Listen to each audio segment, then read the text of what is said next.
The Radio Memories Network is brought to you in part by Liberated Syndication, podcast publishing made easy, libsyn.com. That's LIBSYN.com. Hollywood, California, Monday, March 22nd.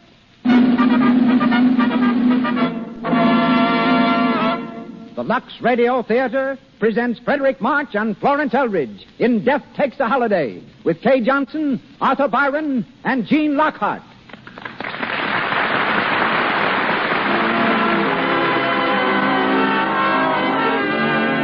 Lux presents Hollywood. Our stars, Frederick March, Florence Eldridge, Kay Johnson. So Castella became bosom companions, yet the soldier survived. Inspired by his grim associate of the trenches, he wrote the tender fantasy from which tonight's play, Death Takes a Holiday, was adapted. Castella's regard of death as an almost physical being, not cruel, but wise beyond understanding, may be interpreted in the lines he once wrote to a friend. Speaking of death, he said, occasionally we felt His Highness was on a vacation. Many a time he willfully overlooked a comrade, later coming back to escort someone else out of a tired, bleeding world. Death often seemed human to me. Originally produced in Italy, the adaptation of Death Takes a Holiday met with great success on stage and screen. The leading role tonight, as in the film version, is played by one of the most discerning and believable performers it has been my pleasure to direct, Frederick March, who starred for me in Sign of the Cross. Freddie's presence here tonight can be traced to an attack of appendicitis, which sent him to the hospital from his desk in a New York bank. While recuperating, he decided to leave finance and turn actor. Playing in Denver, he met and married Miss Florence Eldridge, who is again this evening his leading lady. Hollywood has also brought new honors to Miss Eldridge. Featured in many films, we remember her best for her splendid performance as Queen Elizabeth in Mary of Scotland, and hear her tonight in the part of Grazia. Our Madam Alder is Kay Johnson, whom I saw on the stage in The Silver Cord and brought to Hollywood to play the leads in Dynamite and Madam Satan. Before I could engage her for a third film, director John Cromwell made an engagement I could not interfere with. He married her. Arthur Byron, recently on the stage with Katharine Hepburn, with Catherine Cornell in St. Joan, and with John Gielgud in Hamlet, is heard tonight as Duke Lambert, Gene Lockhart as the Baron, and Howard Phillips as Corrado. Behind the wings of the stage, our stars have left their dressing rooms. The call boy is shouting curtain time, and the Lux Radio Theater presents Frederick March and Florence Eldridge in the romantic fantasy Death Takes a Holiday, featuring Kay Johnson and Arthur Byron.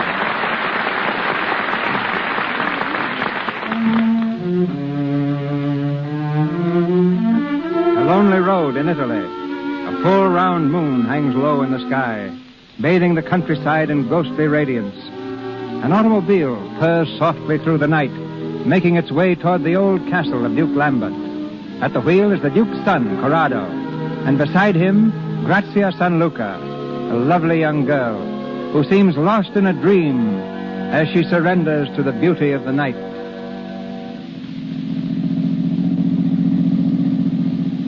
You haven't heard a word I've said, Grazia. What? You haven't been listening to me. Yes, I have. Really, Corrado. It's just this night. It's so beautiful. I asked you when we were to be married. I know, dear. And I told you. Yes, you told me soon. You can't expect me to be satisfied with that. I love you too much, far too much. And soon so easily becomes never. Please, let's not talk about it now. Well, why not? I don't know. It wasn't meant for talking this night. There's something miraculous in the air. Haven't you felt it? Like an old story you can't quite believe. And the strangest shadow is following us. A shadow? You're imagining things. It's been behind us all the way. It's the shadow of a tree, perhaps. It isn't a tree. Maybe it's a cloud across the moon. But there are no clouds. And it is a shadow. Sometimes it's close by. Sometimes we almost lose it. Very well, then. We lose it. Now, watch. Oh, yes. Go fast, Corrado. How's this? Faster, faster. Like it? Oh, it's glorious to go fast. It feels like wings. We are almost flying at this speed. The car won't do much more than... That's it! Corrado! I can't see the road. Get down! Get down!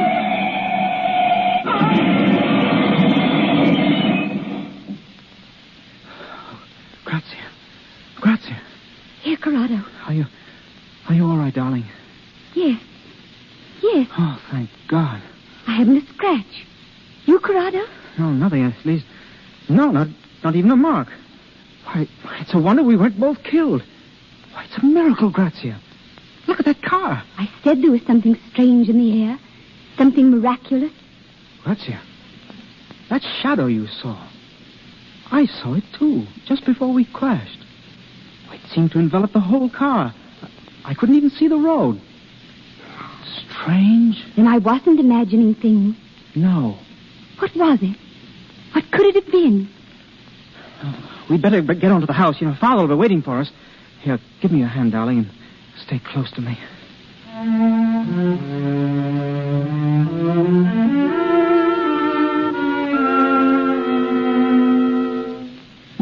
And that was it, Father. We seemed to turn over and over endlessly. I'm sorry about the car, sir. Never mind the car. I'm thankful that you both weren't killed. You're sure you're both all right? No, we haven't a scratch between us, Mother. Perhaps you'd better go and lie down, Grazia. Thank you, but it's not necessary. It's a lucky night for all of us, it seems. We had a rather narrow escape ourselves this evening. Who, Father? The Baron Cesaria, Madame Alda, and myself. We were driving home from the village, and we ran into a street vendor's cart. We were traveling rather fast at the time. Must have carried the cart 50 feet, and the peddler with it. Good Lord, Father, he wasn't... No, luckily. We picked him up, and he seemed to be none the worse for it. It was a relief, I can tell you. The strangest part of it was that none of us even saw the cart. There seemed to be a cloud in front of us. A cloud? Well, not exactly that, perhaps. More like a shadow. Shadow? Well, that's what we saw. What? Yes, just before we crashed. It doesn't seem possible. Do you know, son, I think... Yes, sir? I think the night has been playing tricks with us. And in the future, we'd better have our headlights cleaned more often. It was my fault, you Flambert. I asked Corrado to go fast. It felt as if we were flying. Really? Well, Grazia, we think you've been flying long enough. When are you going to fold your wings and become my daughter-in-law? Yes, we were speaking of that tonight. No, I've been trying to persuade Grazia to make it next month. Won't you, dear? I wish I could, but It's only a question of making up your mind, my darling. you know I love you all and want to please you. But don't you see, I'm not ready, But why, Grazia?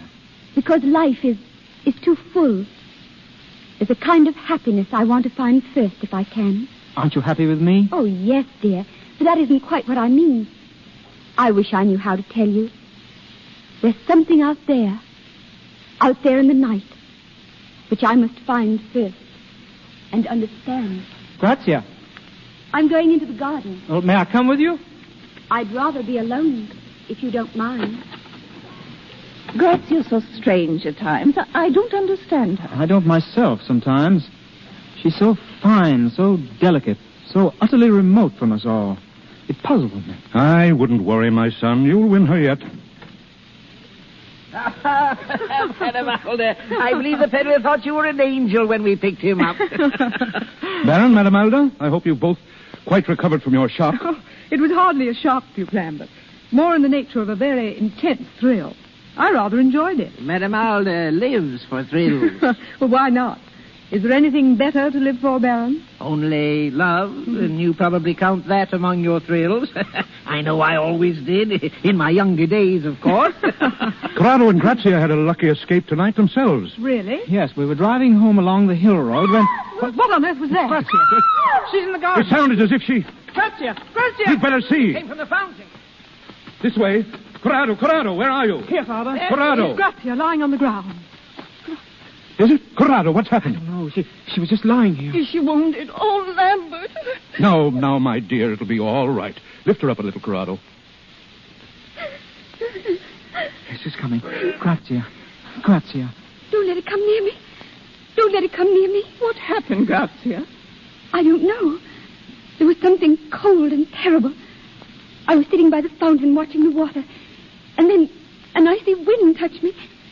But it wasn't a wind because all the leaves were still. Oh, perhaps you fell asleep and dreamed. No, I saw it. What? What did you see? A shadow. An enormous darkness. And yet it wasn't a shadow because the moon shone through it. Oh, Corrado, I felt something behind me running. There wasn't any sound, but I felt someone. And then it touched me. Something cold. Oh, Grazia. Carry her into the house. I'll help you, Corrado. Stephanie? Yes. Call Grazia's mother. Tell her there's nothing to worry about, but ask her to come. It's just a case of nerves, I think, but we'd better play safe. Yes.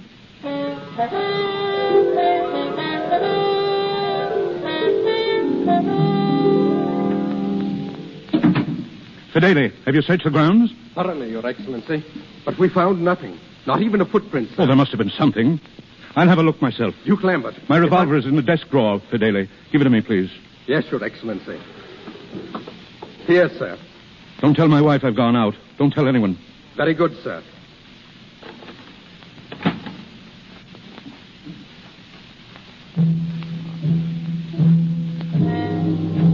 Who's there? Who's there in that shadow? Answer, or I'll shoot.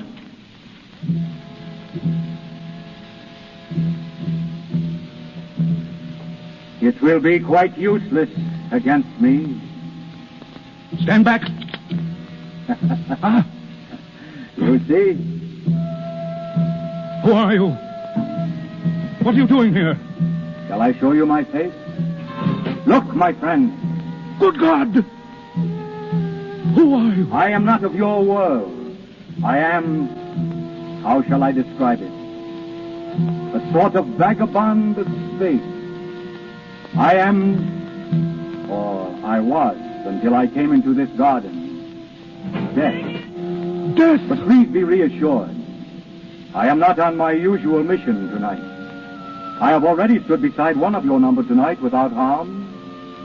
That lovely young girl in the garden. Then it was you? Yes. On the road, I was there too, and no one was harmed. Does that reassure you that I have no fatal intention? But why did you come here, if not on your usual mission? Why? That may be rather difficult to explain. However, I am about to take a holiday. I shall take only 3 days, and after that I must go back. But why? Why do you do this? For a number of reasons. For one thing, to discover why men fear me as they do. Don't you know? How should I know? What could terror mean to me who have nothing to fear? Can you conceive how weary I am of always being misunderstood? Can you conceive how lonely I am when there is nothing that does not shun me? What is it you are seeking? There must be something here on earth to be known and felt. Something desirable that makes men fear me and cling to their life. I must know what it is. Will you accept me for these 3 days? As a guest? As a guest? Don't be alarmed. As a mortal, of course. I assure you, I shall be quite a man of the world. Will it be a great trouble for you to put me up? Well? Oh, no, not at all. No, I have a suite of rooms prepared for an old friend who is expected. Prince Serki. Indeed. Prince Serki of Vitalba Alexandri? Yes. Prince Serki will not come to see you. Not in this life. I don't understand. I saw him early this morning. Then he's dead. Yes. I did not know, of course, that he was a friend of yours. Poor Serki. Tell me, was the prince known to your family and your guests? No. Excellent.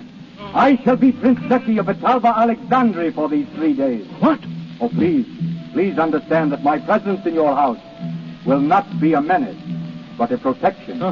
Thank you. But there is one condition on which I shall insist. Yes? I am to be Prince Serki and no other. When I leave you now and return later in his person, I shall be mortal. And I must be treated as a mortal in every particular. No one under this roof must show repulsion or fear on pain of my instant displeasure. I don't understand. No. Let me put it this way. If my secret is divulged, I shall leave instantly as Serki and return in my proper person. Do I make myself clear this time? I understand. Your Highness.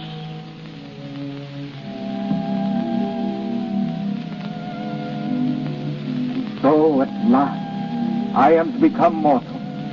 Change my whole person so none will fear me. I shall feel blood in my veins, the warm blood of life. I shall know what you know and feel what you feel. My hunger shall be appeased for an hour. My hunger that is as old as time. And those that I love need not be afraid. Not afraid. I am beside myself. My holiday is just caprice, a mad joke I play with life. But what a monstrous, what a sublime joke. And you, my friend, will be distinguished among hosts. For none has entertained death before and lived. You may expect me soon.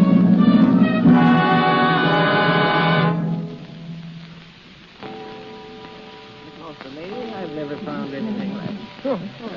But why at this hour? Unusual, but interesting, Baron. My husband asked especially to see everyone in the library. I don't know why. Ah, here he is.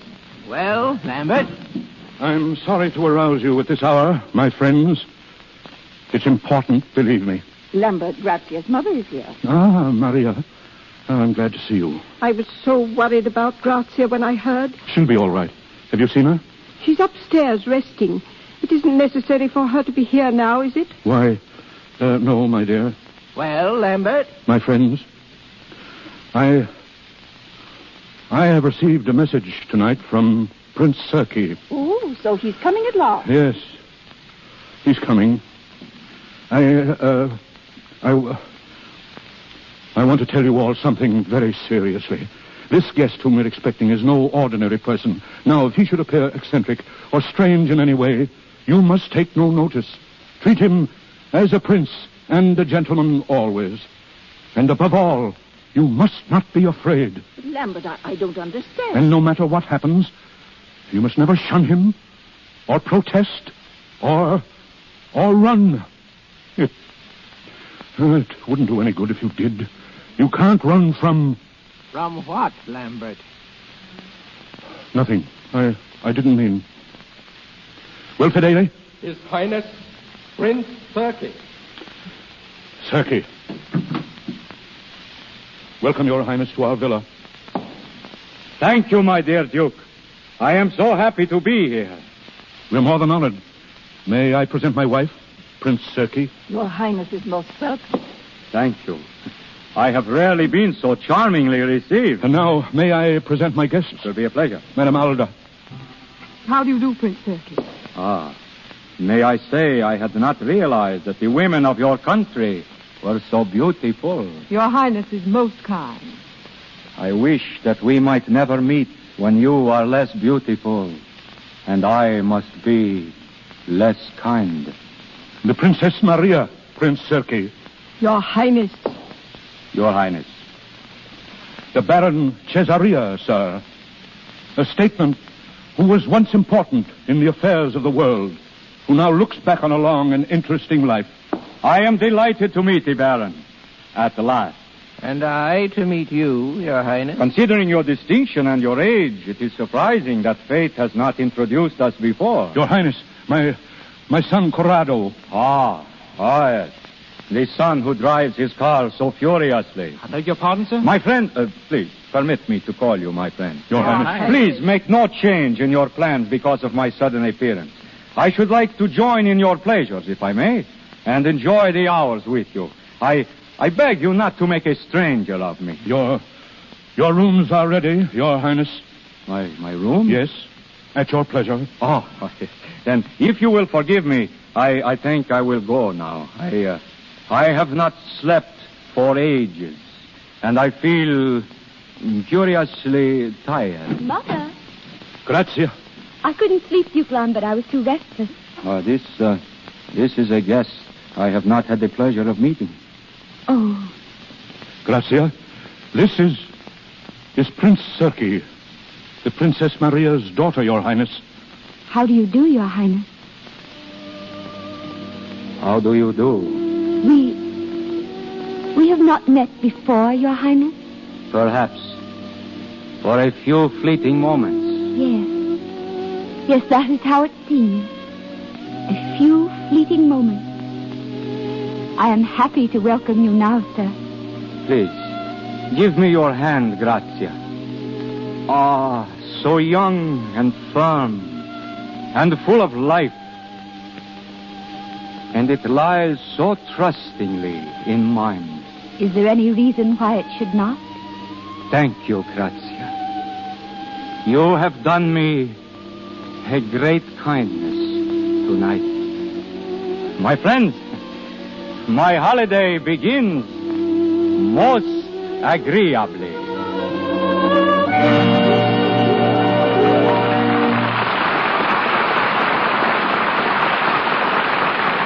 Before we go on with the Lux Radio Theater presentation of Death Takes a Holiday, starring Frederick March and Florence Eldridge, we're going to let you in on a Hollywood beauty secret. We're going over on La Brea Avenue to a little stucco house where happy Mrs. Thomas F. has been chatting with her friend Ethel over tea. Ethel has suddenly looked at her watch. Marion, I had no idea it was so late. It's 6:15. Gosh, I haven't left you any time at all to rest. Oh, don't be silly. I loved having you. I have plenty of time to get dressed before Tom gets home. My bath only takes 2 shakes, and it always rests me. I'll feel like a million. And Tom will think you look it, too. We always talk about the way you keep Tom so adoring. Well, so long, Marion. So long, dear. Call me if you're home tonight. Marion keeps Tom in love with her because she knows this secret. One thing a man adores in any woman is skin that's sweet. That's why Marion is devoted to Hollywood's beauty bath. Lux Toilet Soap's active lather removes perspiration, every last trace of dust and dirt from the pores. Its delicate, expensive fragrance lingers. After her Lux Toilet Soap beauty bath, Tom's sure to greet his wife like this. Hello, darling. How's my girl? Gee, you look so swell. I think I ought to take you out. How about it? We could go anywhere, and I wouldn't find another girl that's half as sweet. Why don't you protect daintiness? Keep romance the Lux Toilet Soap way.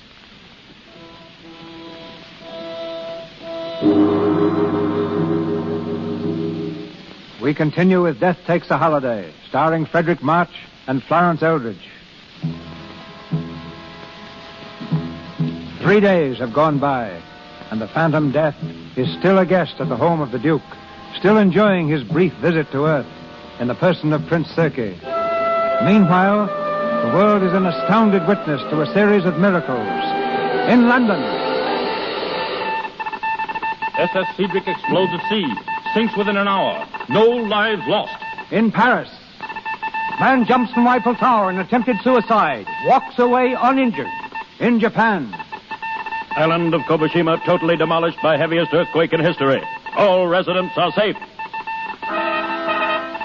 And so for 3 days, no life is endangered, no living thing destroyed, while death amuses himself, now at conversation, now at yachting, now at the gaming table of a fashionable resort, where his luck amazes other players.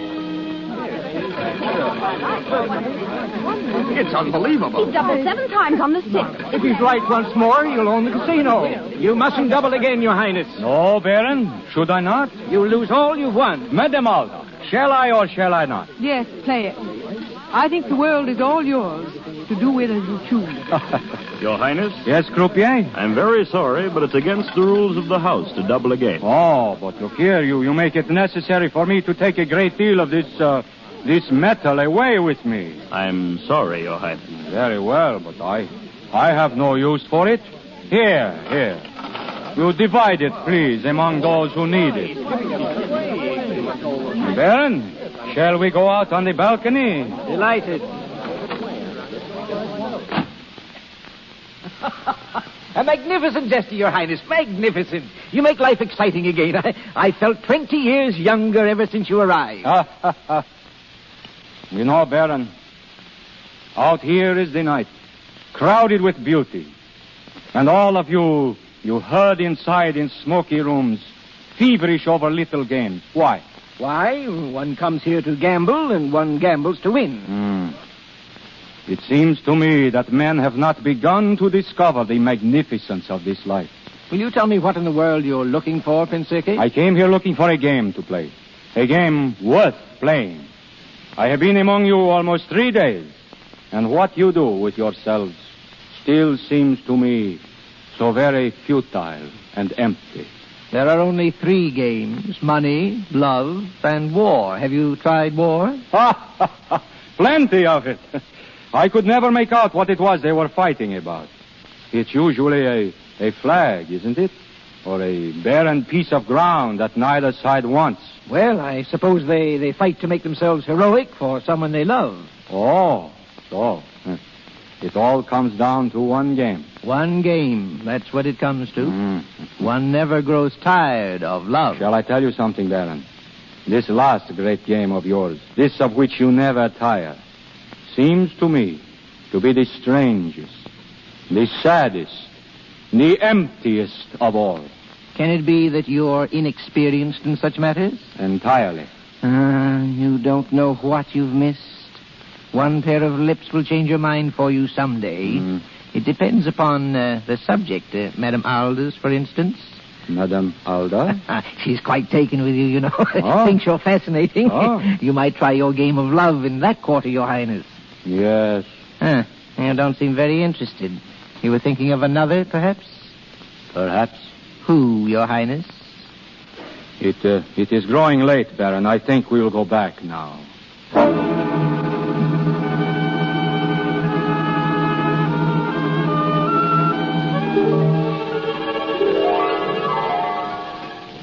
Lambert, I must know what all this mystery is about. Mystery, Maria? I felt it too, Father. I don't know what it is, but you seem afraid of something. My dear boy, please. Lambert, who is this guest of yours? He is Prince Serki. I feel that you are concealing something. Maria. And Grazia has been very strange these past 3 days. Restless, almost exalted. I think she is attracted to this man. I've seen it, too. And Madame Alda. No, they couldn't be. Why? I mean, nothing could come of it. He wouldn't encourage them. And, Maria, it's his last evening. He goes at midnight. Why at midnight? That's his natural... that is... Oh, it's a whim of his. Just a whim, nothing more. Your Excellency. Yes, Fedele? You asked to be informed as soon as Prince Serki returned from the casino. Oh, yes. He's in the library, Your Excellency. Very well. You'll excuse me, Maria? Of course. Thank you.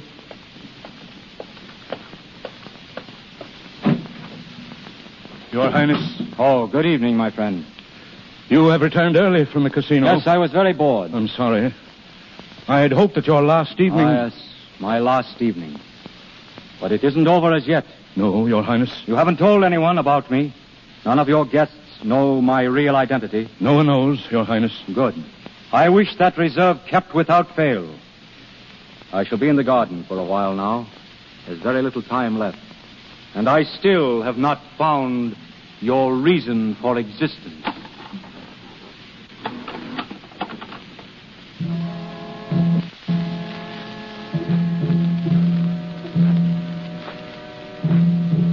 Good evening, Your Highness. Ah, Madame Alda, good evening. You're all by yourself? Yes. I felt that you would be out here. I've been waiting for you. Many people do, but none quite so cheerfully. Aren't you afraid? Of you? Well, perhaps I am a little. But my interest is far greater than my fear. Oh, I am glad. But if you knew... You are so fortunate here, you people. I think I used to despise you all with your little whims and desires, all leading up to nothing. And now, there is nothing I want so much as to share them. I've so often thought all that of myself. Oh, but my dear Alda, you can have whatever dreams you wish. But suppose you had been set down for a few hours or a few days among the inhabitants of the moon, and that was all the life that you could have forever. And you knew no one there. And no one dared to know you. Do you really feel that? Yes. I am not one of you. Then I wish that you were. You do? I've waited for someone like you. Even though I am not what I seem? Oh, but you are. No. I am a fear, a shadow, a wandering thing. Isn't there a story among your legends of a merman who came asking a woman to love him so that he might have a soul? Well, if there is, I'm sure she'd give him what he asked. I think she'd give up her own soul, gladly. If she were in love? Yes. You see, I have come asking for that. Of me? Yes. But also, it is impossible. Why? Because you will take one step toward me and know my secret and lose courage. Try me. You do love me? Yes. How much? More than life itself. You can give me a soul only if you know me and can still love me. Now look into my eyes. Look deep. What do you see there? Shadows. Look into those shadows. Let your thought go to its wildest reach. I will you to know who I am. No. No. I want to live. You're afraid of Oh, me. let me go. Please, let me go. You're afraid. The mere thought of my real person puts a chill around your heart. Let me go. Pity me. Go, then. Go back to your petty little existence. You're not great enough for me, Olga. I am looking for a response such as you could never give. I am searching for someone who knows and is not afraid.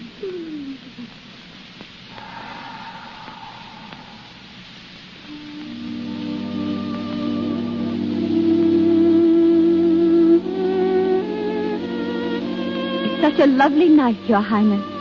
You? A very serene and lovely princess. You do me too much honor, Your Highness.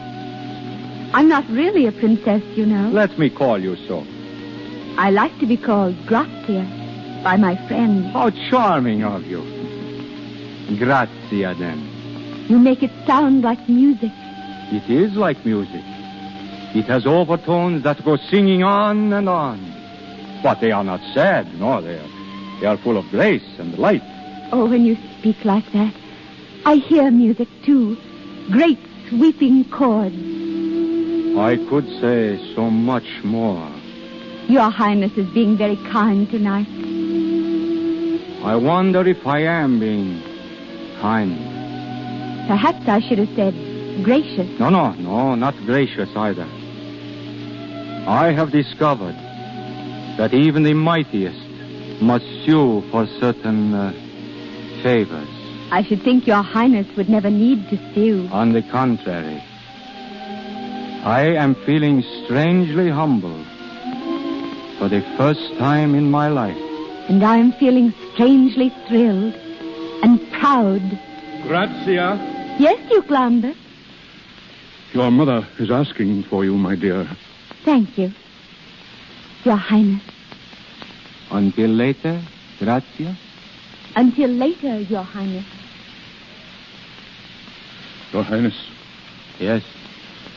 You'll forgive me, but I'm worried, Your Highness. Worried? About Grazia. She's a lovely child. I hope that one day she and Corrado will be... Enough. Your Highness, I hope that you are not thinking... Enough, I say! But you don't understand, Duke Lambert. I've been caught in this web of flesh, caught and tortured. I thought to put it on like a garment and cast it off as easily. But to put it off is to die. To die without having lived. To die alone, without loving or being loved. And that I will not have. But it is fatal to love you, and you promised to harm no one in this house. Have you forgotten that in an hour I must go with empty hands? Are you certain it will be with empty hands? Quiet! I am an expert at conclusions, my friend.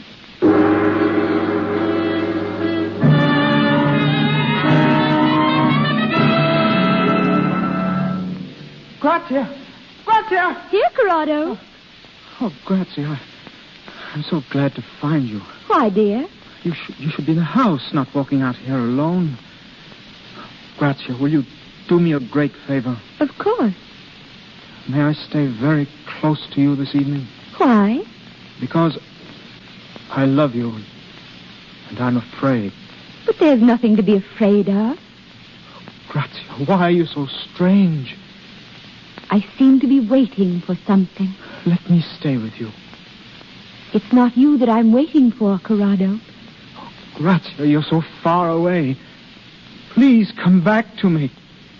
There's some awful danger. I know it. Oh, no, not danger. Happiness. Something I've been waiting for so long. Grazia. Please don't be unhappy, Corrado. I love you. In some way I can't make clear.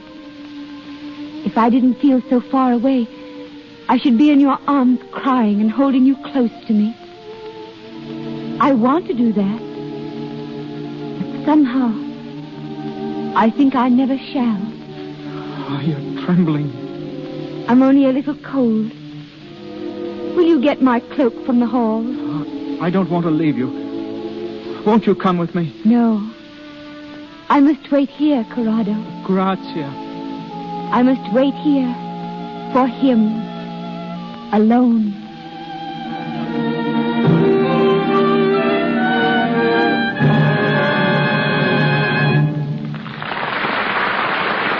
We pause for station identification. This is the Columbia Broadcasting System.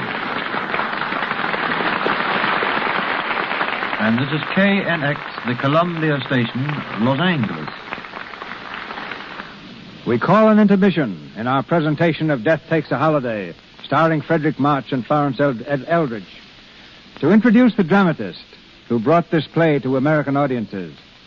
Formerly instructor in English at Yale University, Walter Ferris is now one of the screen's most valued writers. With such hits to his credit as Under Two Flags, Maid of Salem, and Lloyd's of London, he interrupts his work on Shirley Temple's film, Heidi, to be with us tonight. Ladies and gentlemen, Walter Ferris.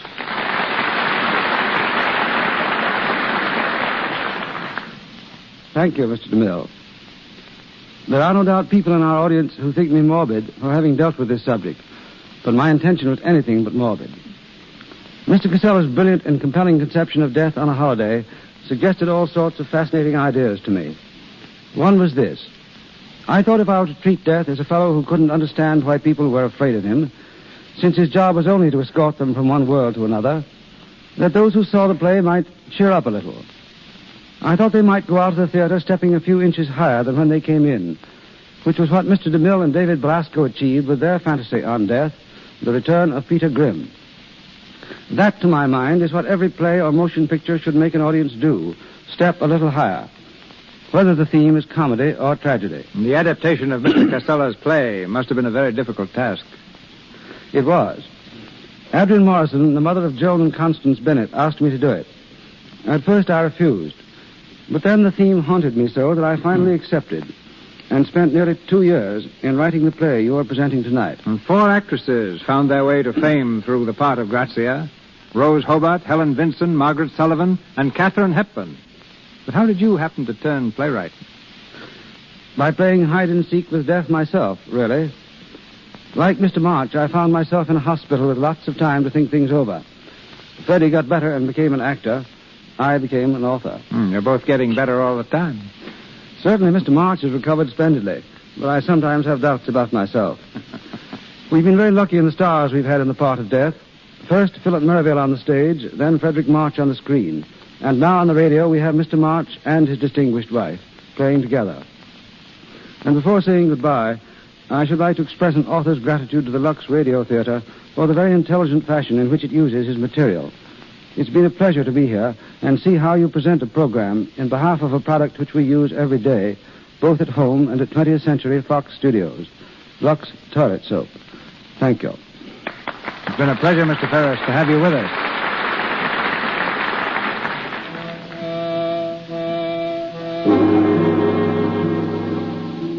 Death Takes a Holiday, starring Frederick March and Florence Eldridge. The time grows short. Death's holiday on Earth is almost over, and soon Prince Circe must again take up the black cloak of his real existence. In the garden, Grazia and His Highness sit hand in hand, gazing deep into each other's eyes. You kept your promise, Grazia. You came to meet me. Didn't you know that I would? Yes. I felt it, deep within me. It is strange. We seem to understand each other so. We hardly need to speak, do we? Thoughts are so much clearer than words. Ah. Then perhaps you can tell me what I've been doing here. I think I can, almost. Tell me. I think you've been holding life in your hands, as I do sometimes. I think you've been a little afraid of its beauty. You do know. You wonderful, exquisite child. Something new has been born in me. And at last, I know the meaning of this life men lead here. I know for the first time, men bear a dream within them. A dream that lifts them above their petty lives. And that dream is love. You have brought this to me, Grazia. You have shown me a new world. A world which you made for me and which we share together. And yet, I am alone, too. Still alone. I think we'll never be alone again. We must, Grazia. And I shall miss you so.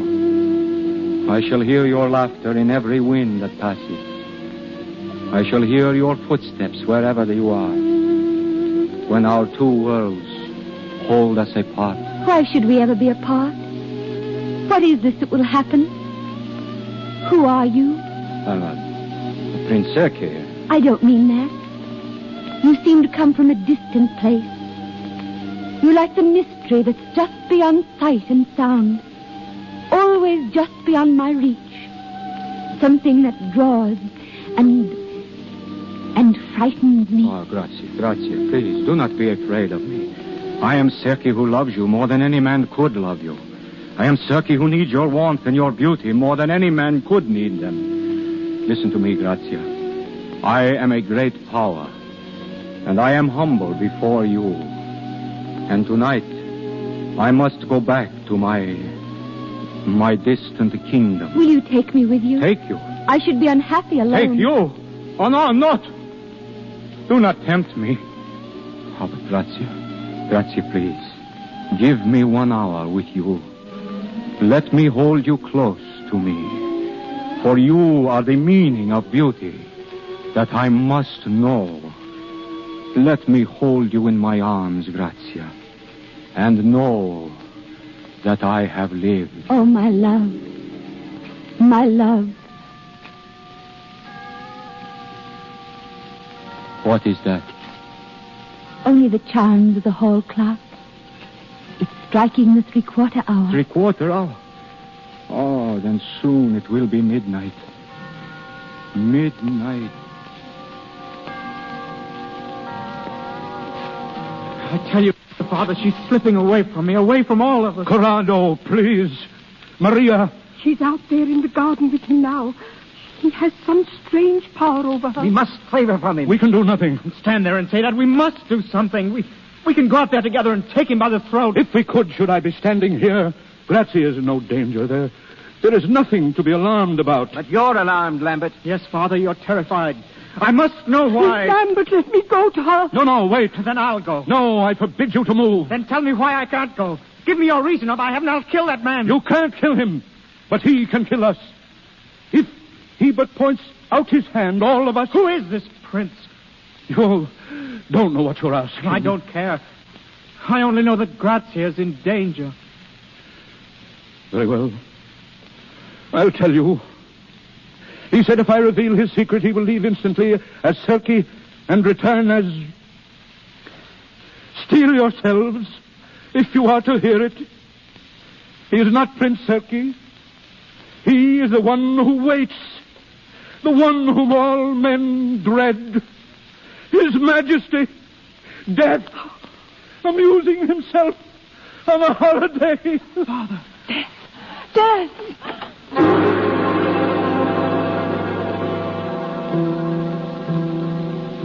So, my friend, you have broken your promise. Yes, I was desperate, sir. It's my son's life against my promise. I had no choice. I am not used to these distinctions. I thought we should part as friends with kindly remembrances. But now my shadow has come between us. Not already. No, I am immortal still for a few minutes. No longer as Prince Serkei, but as myself with my own feelings. In a few moments I shall be what I was. And for me, too, there will be an end. But you are above pain and loss. Am I? I thought tonight I had reached the end of my experiment. I had found love. But it was not the end. Beyond that, I have found the pain of losing love.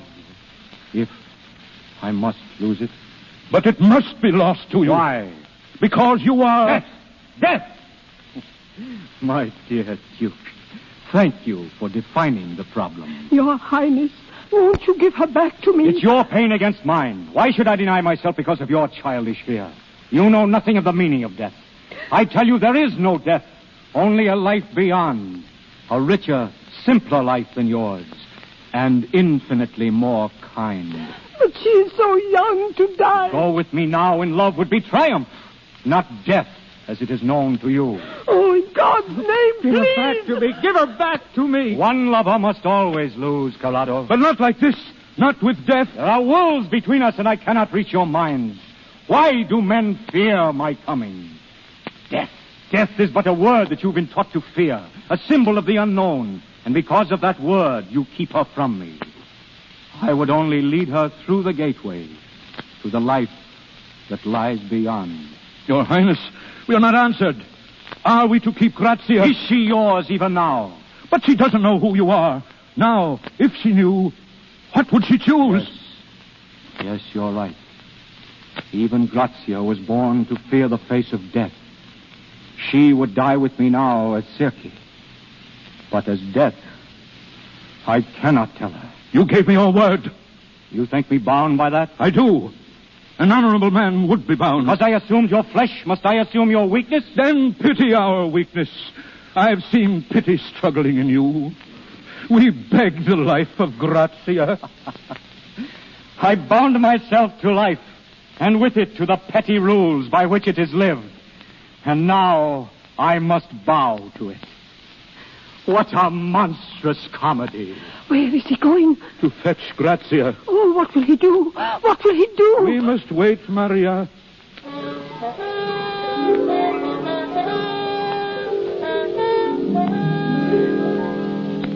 He's been so long. What is the time? 4 minutes to the hour. 4 minutes. Shh, Maria. Your Highness. She is coming in. You'll give her back to us? No. It is for her to choose. Your Highness. Come here, Grazia. Oh, Grazia, darling, I've been so frightened. Grazia, don't run away like that again. Not in the night. But I was quite safe with Prince Circe, Mother. I love to be with him. I must stay with him always. Grazia. He's kind, Mother, and more tender than anyone I've ever known. Even more tender than you. Don't, Grazia, you don't know what you're saying. Why are you all so strange? Why are you suffering so? I've found my love. There ought to be lights and music. Save her. Oh, please save her. Tell her what you will. What is there to tell? Do you think there's anything I don't understand? I love His Highness, and I must go with him. Your Highness, you must tell her. Say what you like. It will make no difference. It's nearly 12, Your Highness. Yes, I know, Grazia. Grazia, I came to this house in jest and made love to you as a jest. You're trying to destroy my love because they wish it. It was not a jest. Grazia, listen. You must stay here with those who love you.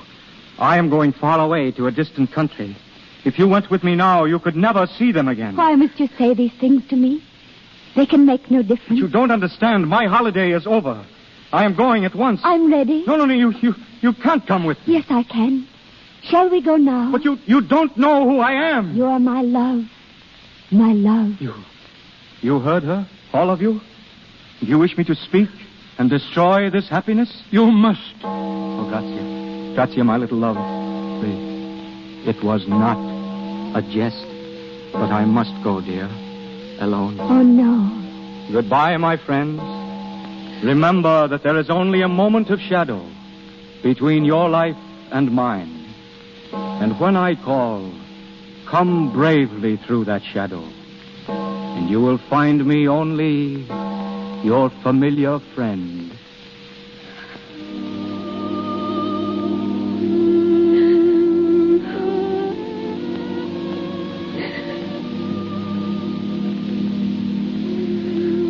Now, Grazia, you see me as I am. Good heavens. As I am, Gracia. As death. That is why I must go alone. You understand now, Gracia. But I've always seen you like that.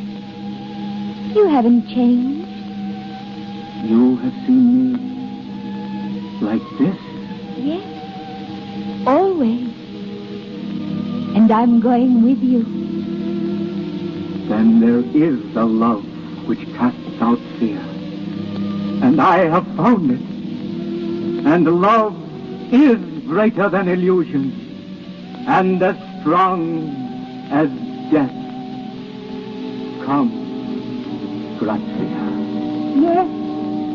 I'm here. Yes.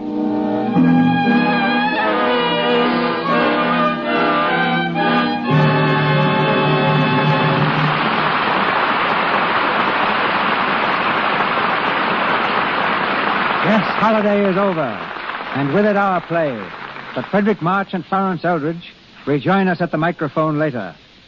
Along with the Gish and Talmadge sisters, Mary Pickford and Marguerite Clark, Blanche Sweet will always be remembered among Hollywood's favorite stars of the silent screen. Discovered by D.W. Griffith, Blanche was in no small measure responsible for the box office competition he constantly gave me. I thought the best way to remove the competition was to acquire the star, which I did. 1,000,000 miles of film have run through Hollywood's cameras since then.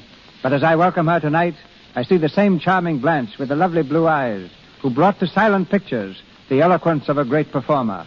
Ladies and gentlemen, Miss Blanche Sweet.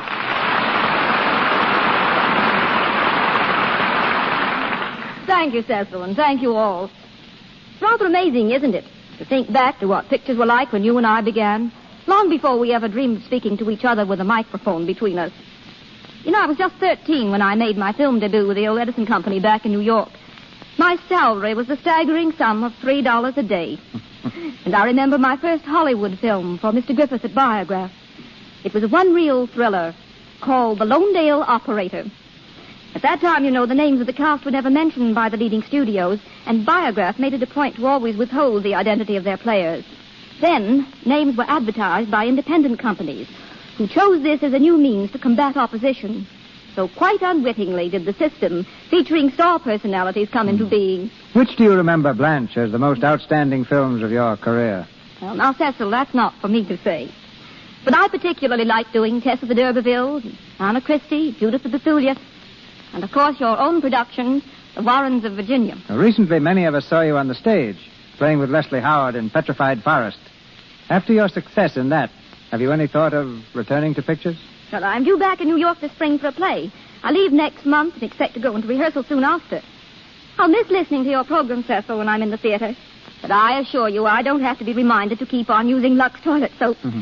I hope I'm not a fussy individual, but I am particular about what I use for my complexion. I've used Lux toilet soap for many years, and I'm glad to have this opportunity of saying what a marvelous beauty care it is. Now, thank you again. Goodbye. Sweet, isn't she? Patience, as Disraeli once remarked, is a necessary ingredient of genius. And in calling back our leading man to the microphone with Miss Eldridge, I call back the most patient man I know. Forward, March. Ladies and gentlemen, Mr. and Mrs. Frederick March. Thank you.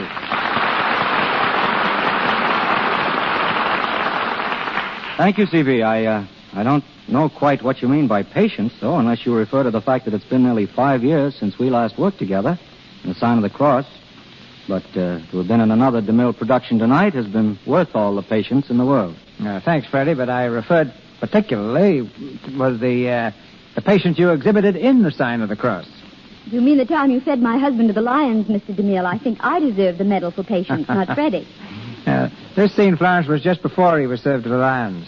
A jailer was supposed to enter with a simple speech, "Forgive me, but we must proceed. The Emperor is waiting, Excellence." Oh, I remember that, yes. And the jailer was so terribly scared that he just couldn't say the word Excellence. Every time he'd ruin the scene by saying Your Majesty or Your Highness or Your Lordship. And what happened? As I remember, after wasting hours, we went to lunch, and while Mr. DeMille dug up another jailer. And this new actor looked the part, and he caught his cue perfectly. He glared at us fiercely, and he declared, "Forgive me, but we must proceed. The Emperor is waiting, Excellency." When I heard that list, they had to keep me from throwing that jailer instead of Freddie to the lions. Weren't you just a little bit frightened, Freddie, playing the lion scene? Not a bit, my darling. You see, I had just found out that those lions didn't like ham. Freddie tells me, Florence, that you and he are going back on the stage. Yes. We wanted to wait until our children were a bit older. But now Penny's 4.5 and Tony's a little past 3. Time marches on with the marches. Incidentally, C.B., Penny's a great booster of yours. She told us to be sure to give her love to the man who sells that nice soap. Well, after all, Lux Toilet Soap has been a standby of the March household for a good many years, Mr. DeMille. Not because just about everybody in Hollywood also seems to prefer it, but because it happens to be just about the finest complexion care we know of. Yes, and now, darling, don't you think it's about time we went home and put the kids to bed? Oh, yes, I do. Goodbye, Mr. DeMille. And to all of you out there, our sincere thanks. Goodbye, all. March goes out like a lion. Mr. March, Miss Eldridge, our thanks. Ladies and gentlemen, this is your announcer, Melville Roach. There's great news coming from Mr. DeMille in a moment. Mr. March will be next seen in the David O. Selznick Technicolor production, A Star is Born. Mr. DeMille appeared through courtesy of Paramount Studios and Louis Silver's 20th Century Fox, where he was in charge of music for the new film, Seventh Heaven. And now, our producer. Next Monday night, the Lux Radio Theater brings you George Burns and his pixelated partner of screen and radio, Miss Gracie Allen. The vehicle for these nitwits of the networks is supplied by those sharp-witted satirists, George S. Kaufman and Mark Connolly, and was the first play that brought them fame, Dulce. In addition to Burns and Allen, our cast will include 4 of the original players, Howard Lindsay, Wallace Clark, Elliot Nugent, and Norma Lee. Our sponsors, the makers of Lux Toilet Soap, join me in inviting you to be with us again next Monday night when the Lux Radio Theater stars George Burns and Gracie Allen in Dulce. This is Cecil B. DeMille saying good night to you from Hollywood. This is the Columbia Broadcasting System.